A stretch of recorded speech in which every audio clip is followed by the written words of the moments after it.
Hi, everyone. Leadership development programs have been around for decades.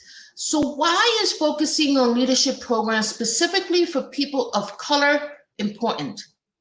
Our guest is dedicating her work to ensuring that emerging leaders of color have the opportunity to learn and grow professionally, build deep relationships with peers, and become the next generation of leaders in the nonprofit sector. Hello, everybody, and welcome back to Coffee Time with Masterminds. My name is Peta Blakely, and I'm the founder and principal of Blakely Consulting. Welcome to Coffee Time with Masterminds. I am Cynthia Rojas, founder and principal of To Your Growth. Welcome to Coffee Time with Masterminds. I'm Rebecca Tuttle, founder and principal of Grant Right Now and Grant Writing for Good. Hi, everyone. Welcome to Coffee Time with Masterminds, a 30-minute conversation with leaders of mission-based organizations. I am Cynthia Rojas, and I want to welcome listeners in the U.S. and Australia, where we are being podcasted, and all over the globe. And while you're here, introduce yourself by telling us your name and where you're from in the comments. Our guest, Jackie Downing, Director of Grant Making and Nonprofit Support at the Community Foundation of Greater New Haven, realized this gap in leadership development programs and has developed a program that is focused specifically on emerging leaders of color. Today, we will talk about why this is important and what she is learning in the process. I would like to introduce my co-host and guest, Peta Blakely and Jackie Downing. Good morning. Good morning. Good morning, everyone. How are you, Jackie? Doing well today. How about you, Cynthia? I'm good. How are you, Peta? Good, thank you. Good to see you. Same here. I'm so excited. This is my favorite topic. I could talk all things leadership. And I am specifically excited about this episode because Jackie and I have worked together on this program, and I have to tell you, it's been a powerful experience. So sharing it with everybody is something I've been looking forward to. So yeah, leadership today. All right. So Jackie, in my intro, I talked about how leadership development programs have been around as long as I think we recognized that there are traits and characteristics that are needed in leaders and skills. But there's a gap, right? And you have identified that gap, you and the Community Foundation of Greater New Haven. And so I'm interested in hearing your journey to why you felt a leadership program specifically for emerging leaders of color was instrumental, especially this time in our history. Thank you, Cynthia. At the Community Foundation, we started an initiative just before the pandemic, an inclusive growth initiative to make sure that there was equitable growth in our economy in the Greater New Haven community. We wanted to create opportunity for all. And then the pandemic hit. So growth was not really in the plan at that point in time. It was really sort of a let's sustain this community and get through, but still keeping in mind that opportunity and equity for all. And my interpretation of my role in that was to take a look at the nonprofit sector itself, not necessarily the for-profit sector that we were encouraging growth in, but the nonprofit sector, and how did that relate to opportunity for all? And now there are lots of leadership programs, as you mentioned, but there are different kinds of leadership programs. There is, how do I be a leader in the community? How do I be a community organizer? How do I get on boards and become influential that way? Our program is specifically about how do I become the CEO of a nonprofit organization? And that's where we saw the skill gap and the training gap that might be missing. So do you have a follow-up? No, I was just going to say, I love that, this idea of the CEO of a nonprofit.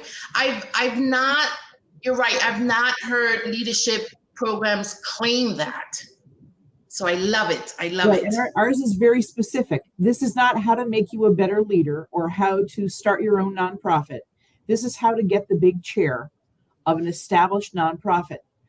All the baby boomers are retiring, and it was accelerated now. We've got the great resignation that we didn't really anticipate, but here it is. And we knew that there would be a leadership change, and we wanted to make sure there was an opportunity for people of color to be able to have the confidence and skills and network to take over those big chairs.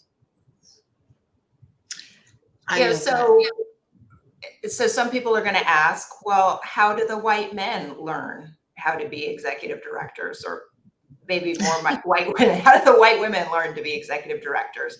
You know, and why doesn't that just work for the leaders of color? Well, perhaps that could have been, in some cases, that families who were putting their white children through school had the opportunity to support them so they could take unpaid internships and lower paying jobs while they were going through, or not work while they were going through school, in order to be able to volunteer places and gather the skills that they needed. Whereas perhaps some people of color may have needed to work more to put themselves through school, didn't have those opportunities, didn't have the family wealth to be able to support them to do that. So there may have been a gap that was created in that case.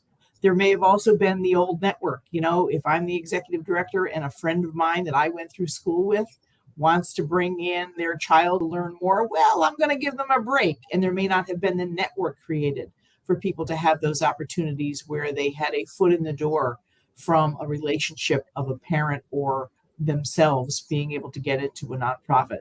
So I think that's maybe where some of the gap came in. Yeah.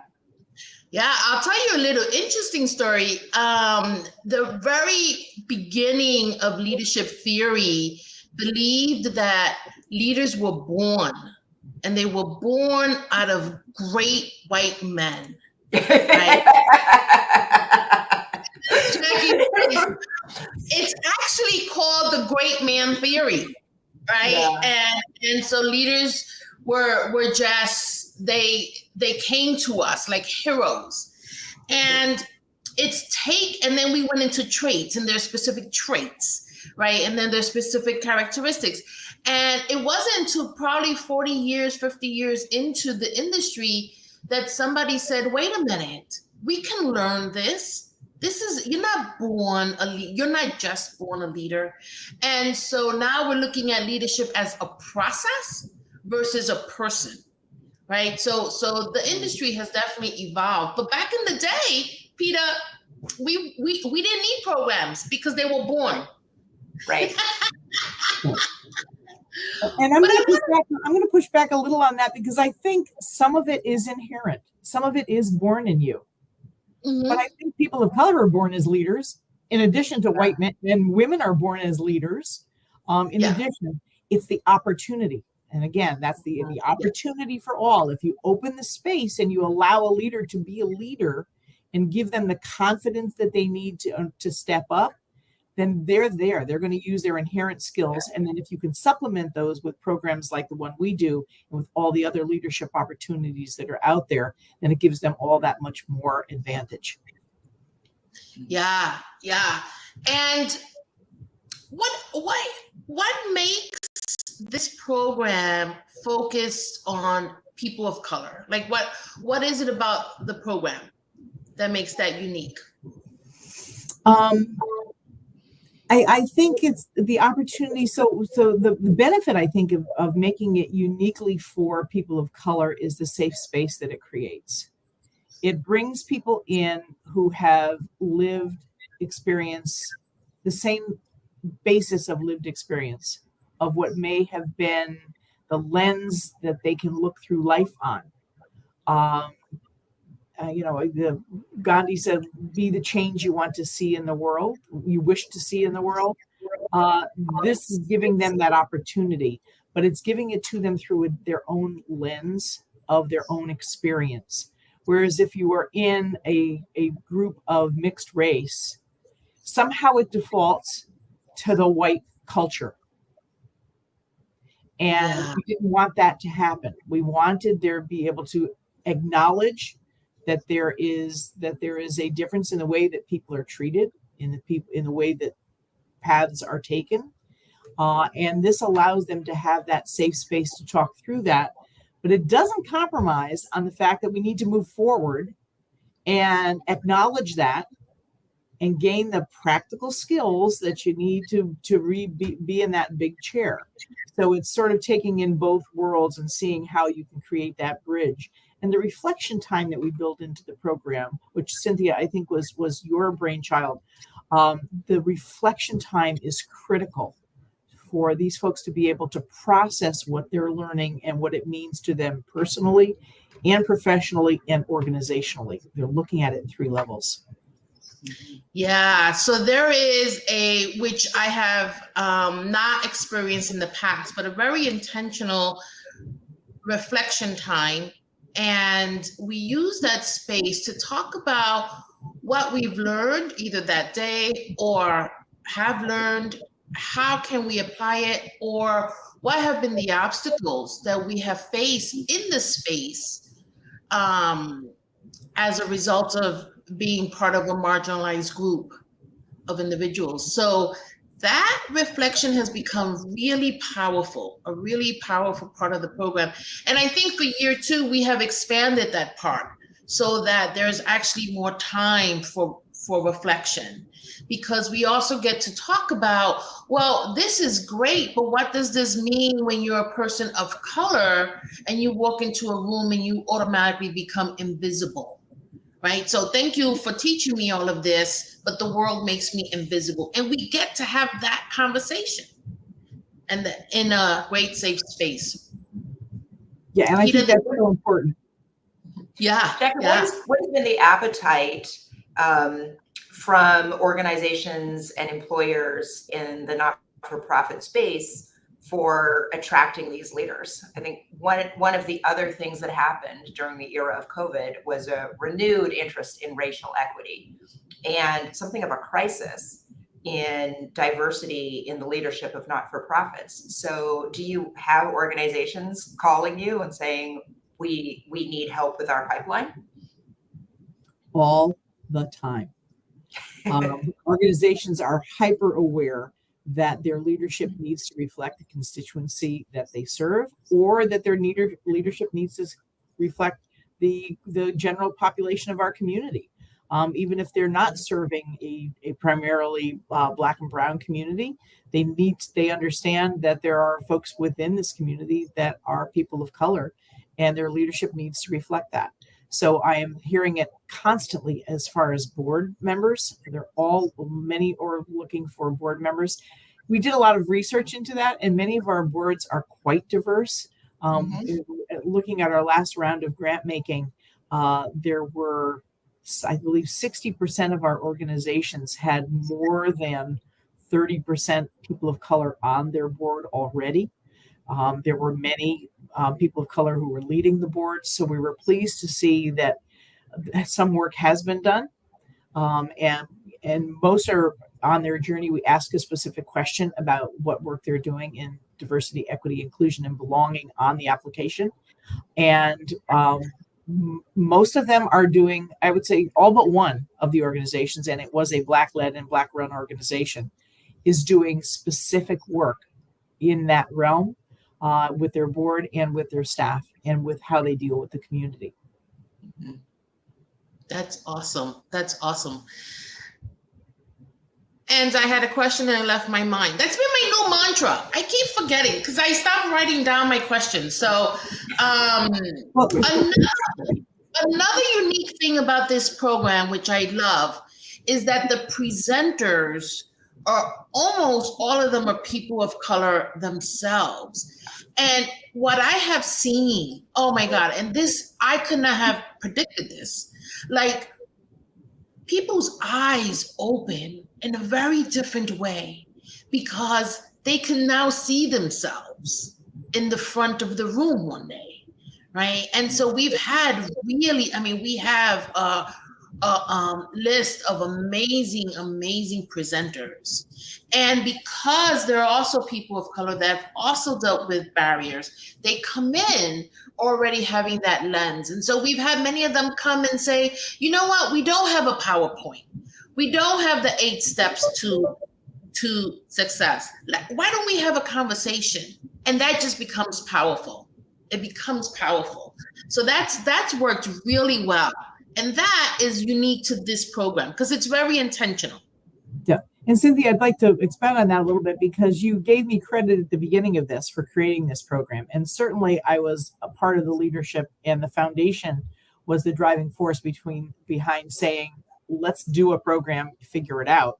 But I had a colleague on staff here at the foundation, Kara Strawn, who was a woman of color, a Black woman, who helped develop the program. And then we turned to 9 different executive directors who are people of color from our community, and said, if you had a program when you were coming up, what would it have done for you? How would it be structured? How would it work? So they helped us create what the program would look like. They were also the selection panel of choosing the candidates who would participate in the program. And then, as you said, the presenters are primarily people of color, so that we can show that there are experts in the community, and again, create a network. So now these people have the opportunity to call an expert or email an expert and reach out because they already have a relationship with them. Mm-hmm. Yeah, no, you're right. You're right. And we have to mention UConn is a partner in this effort and has developed the curriculum, which is amazing. What are you learning, Jackie, on this journey? I mean, you've been down this road. You do a lot of programming, or you set up a lot of programming for the foundation. What are you learning specifically about this journey? Thank you for that, because I had to think a little bit about, it gives me time to reflect on this. Learning that you need to provide that space for reflection, because there are times that folks need that time to process and to digest and to be able to follow up with others, to get their personal feelings out. Even though this is a professional development opportunity, there's so much personal anxiety almost built into this that it gives them that safe space to be able to do that. I've learned that, as I just said, that we had other people help us create this. I learned that I don't have all the answers, that I learn every day from people in the community. And you need to go to the people who've walked the walk in order to move forward. You can't create your own path. You have to find other people that have already been there and learn from them. And I think that's critical to the success of any program.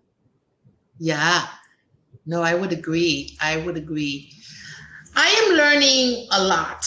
I am learning that I am reminded, I'm not learning this, but I am reminded of the multiple barriers. When you're in it and when you're on the journey to your own leadership pathway, sometimes it's really hard to see. You question yourself first. I don't have enough experience. I don't have an MBA. This is why I got passed up. And you go on and on and on. And now as an outsider looking in, it's like, wow, there are a lot of barriers. And we've heard that in the reflection time, right? People have said, I cannot believe that my organization has never taken the time to talk to me about this or teach me about how to design a budget. But they make decisions about budgets every day, right? And so I've also learned that when you have people show up that look like you, it creates an amazing space, a very powerful space. And the one thing I've learned, because I am a product of 5 leadership development programs, I'm almost addicted to them. And now I'm leading them. So, and trust me, if I could do that all day, I would just help people rise to the best part of themselves. But I forgot what I was going to say, but I'll tell you this. I wonder, and Jackie, tell me if you've seen or heard anything. I wonder if the fact that these individuals are applying for the program, if it changes in a positive way the relationship between them and their executive director. We're just about to get feedback on that, but I Okay. think it does. And I think we've heard from the cohort members themselves that, there was an awakening, that they suddenly learned things and understood how an organization should be run, and saw where the gaps were, and saw where the problems were, and where the opportunities were within their organization. And I know for at least some of them that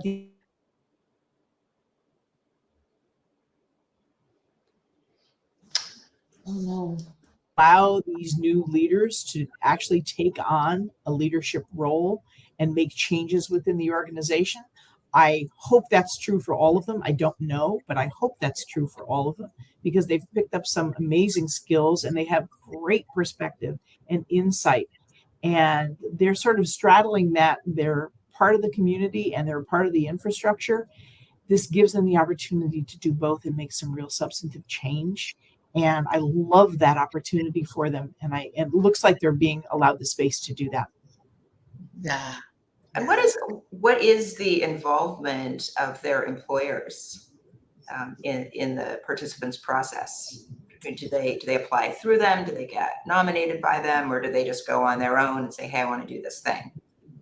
We specifically did not have organizations nominate people. Mhm. The decisions were made based solely on the qualifications and the aspirations of the individual candidates, not the organization they come from. Yeah. So if they were able to make a compelling case that they really do want to have a commitment to Greater New Haven, and a commitment to nonprofit service, and a commitment to advancing their career, that's what we were looking for. Yeah. We weren't sure where they were coming from, so we were flexible on that. Yeah. Their organization in the first year has really no other role than to allow them the space and time to be able to come to participate in all of the sessions fully. So they have to be able to release them for the time to do that.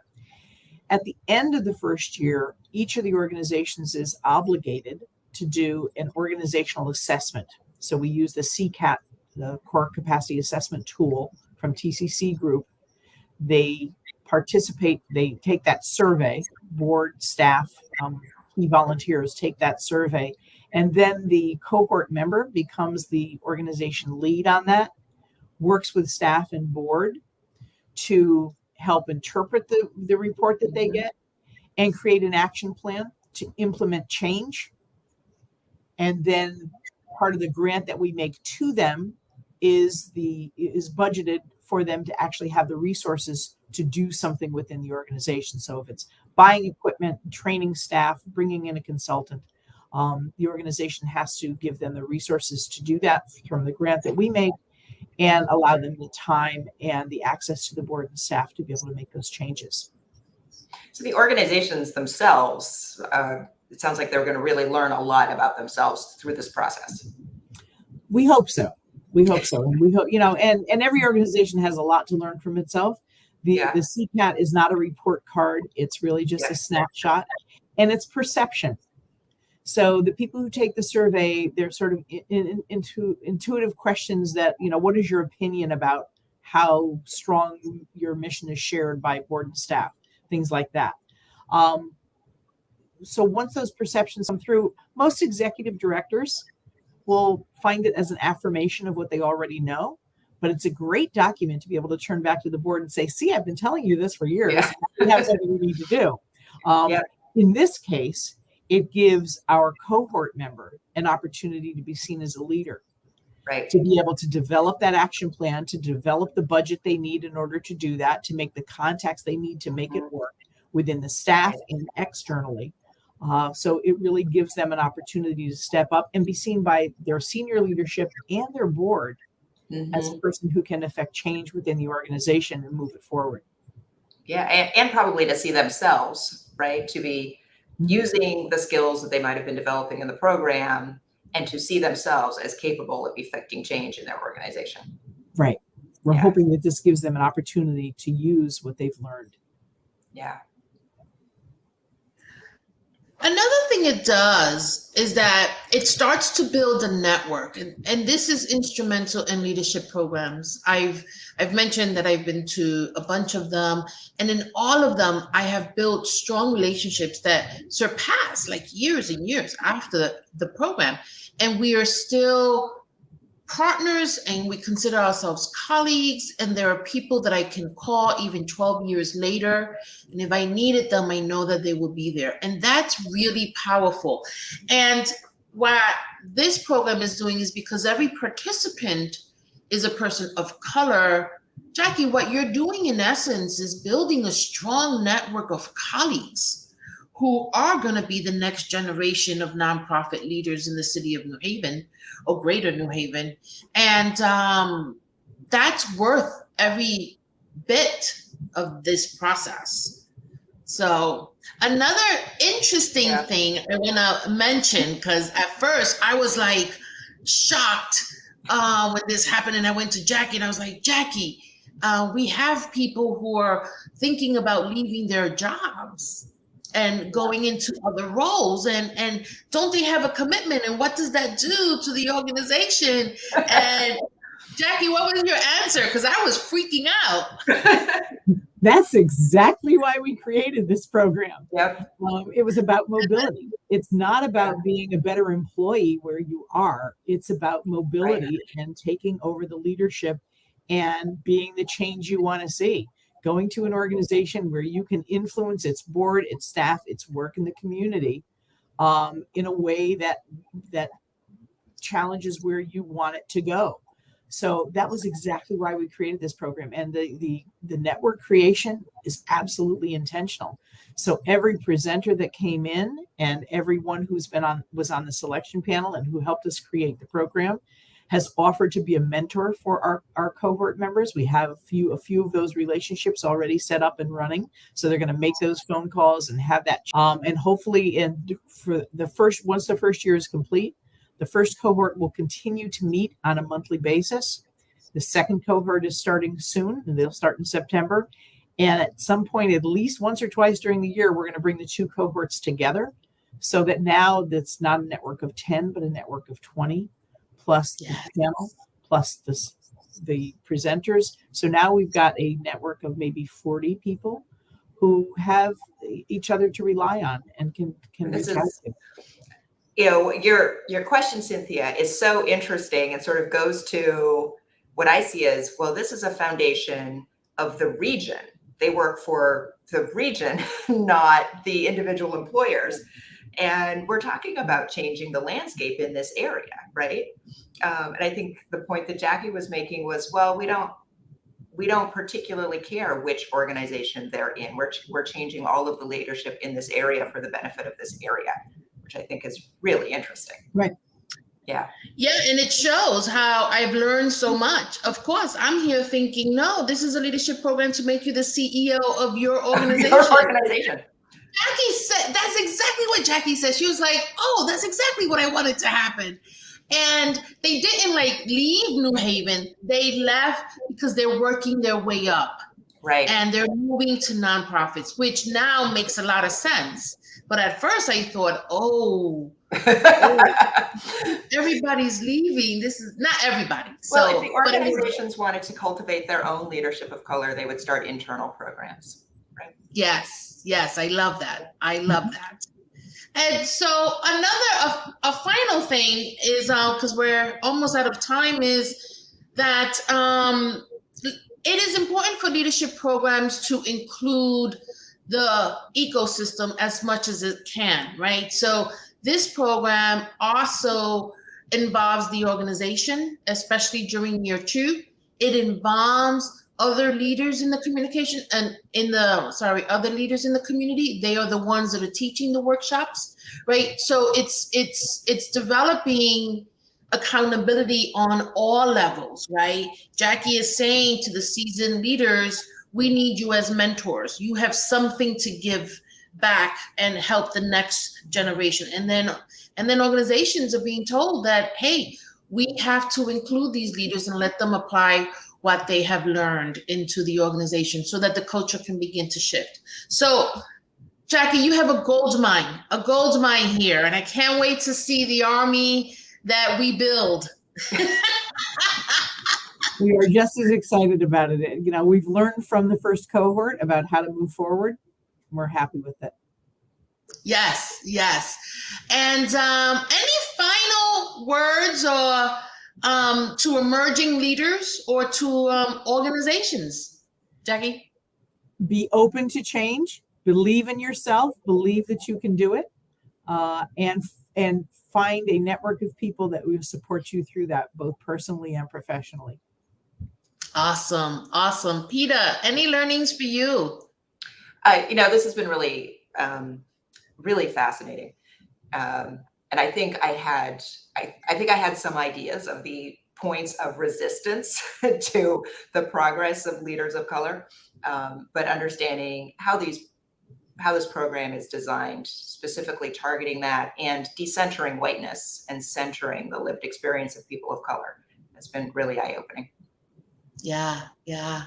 All right. Well, I love it. I am a part of it. I was honored year one. I get to have the honor again year two to work with both of the cohorts. So this will be an exciting year. And in a couple of weeks, we're going to meet a couple of them and they get to share their experience. All right. Well, have a good weekend, everyone, and we'll see you next week.